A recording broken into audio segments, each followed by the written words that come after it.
अस्सलामु अलैकुम वरहमतुल्लाहि वबरकातुहू। प्यारे बच्चों, हमने कसरों का तारुफ हासिल किया। हम जब कसरों को जमा या तफरीक का अमल करते हैं तो हमें नस्ब नुमा को मसावी होना ज़रूरी होता है। उसके लिए हम दी गई कसरों की मुनासिब कीमत वाली ऐसी कसर हासिल करते हैं जिसका नस्ब नुमा मसावी हो। एक ही कीमत वाली मुख्तलिफ कसरों को मादिल कसरें कहते हैं। चंद मिसालें देख लीजिए। एक कसर दी गई है 1/2। इसी कीमत वाली हमें दूसरी कसर लिखना है 2/4। इसी कीमत वाली एक तीसरी कसर हम लिख सकते हैं 3/6। एक और कसर हम लिख सकते हैं 4/8। ये कसरें हमें देखने में मुख्तलिफ हैं। 1/2 एक कसर है, 2/4, 3/6, 4/8, लेकिन इन सब की कीमतें एक जैसी हैं। ऐसी कसरों को हम मादिल कसरें कहते हैं। मादिल कसरें हम किस तरह से बनाते हैं देखेंगे। बहुत आसान तरीका है। दी गई कसर को, एक कसर दी गई है 4/5। एक ही अदद से शुमार कुनंदा और नस्ब नुमा को ज़रब करें। ज़रब 2 बराबर 4 दूनी 8/10। ये 4/5 की मादिल कसर 8/10।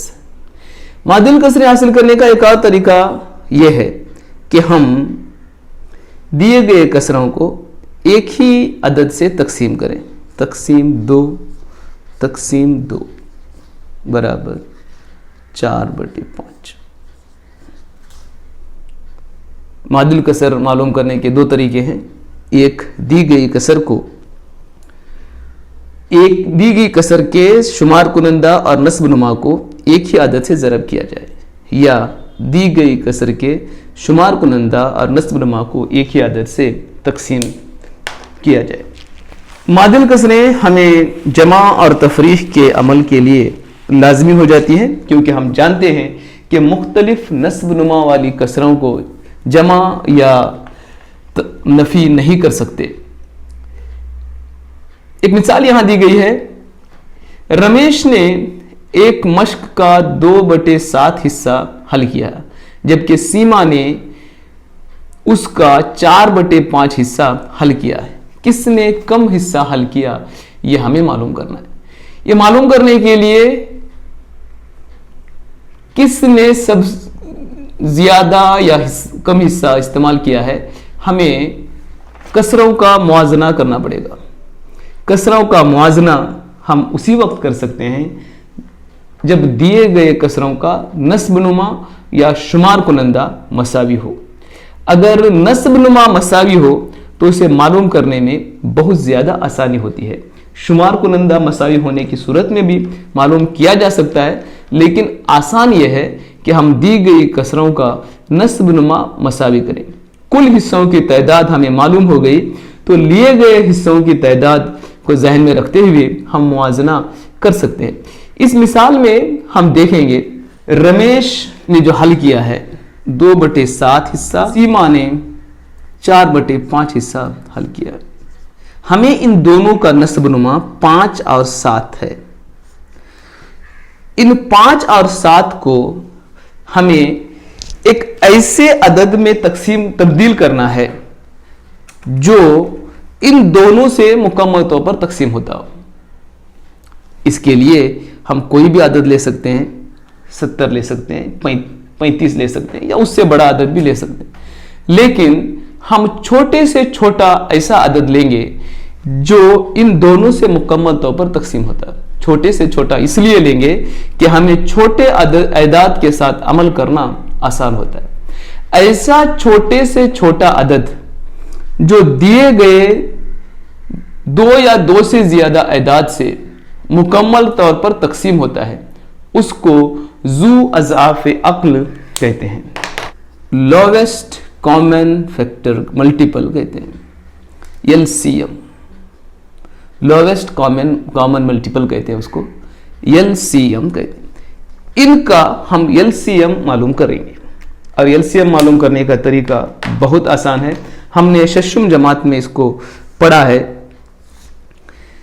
दिए गए अदाद को मुफर्रद अदाद से तकसीम करेंगे। हम जानते हैं कि यहाँ 5 और 7 दो खुद मुफर्रद अदाद हैं, इसलिए इनको मजीद तकसीम नहीं किया जा सकता, यानी ये 5 से ही तकसीम होगा, ये 7 से ही तकसीम होगा।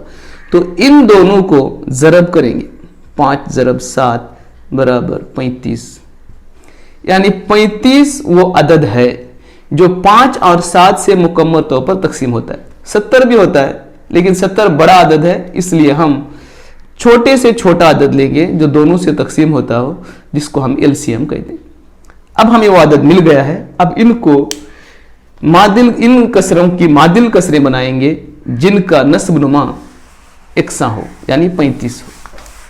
2/7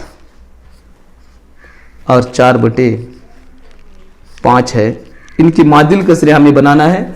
एलसीएम 35 आया, यानी नस्ब नुमा 35 लेकर इनकी मादिल कसरें हमें बनाना है। तो इसको ज़रब 5 करेंगे, नस्ब नुमा को 5 करने से 35 जवाब आता है। शुमार कुनंदा को भी 5 से ज़रब देंगे, 5 7 35, 2 5 10। इसको 35 बनाने के लिए 7 से ज़रब देंगे, ज़रब 7 बराबर है 7 चौक 28 बटे 35, यानी एक मश्क के 35 हिस्सों में से 10 हिस्से रमेश ने हल किए हैं और सीमा ने इसी ही एक मश्क के 28 हिस्से हल किए हैं। तो सीमा ने, किसने कम हिस्सा हल किया है? रमेश ने कम हिस्सा हल किया है। इसको हम इस तरह से लिख सकते हैं, 10/35 छोटा है 28/35 से।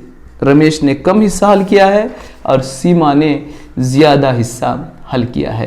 तो इसको 2/7 छोटा है 4/5 से।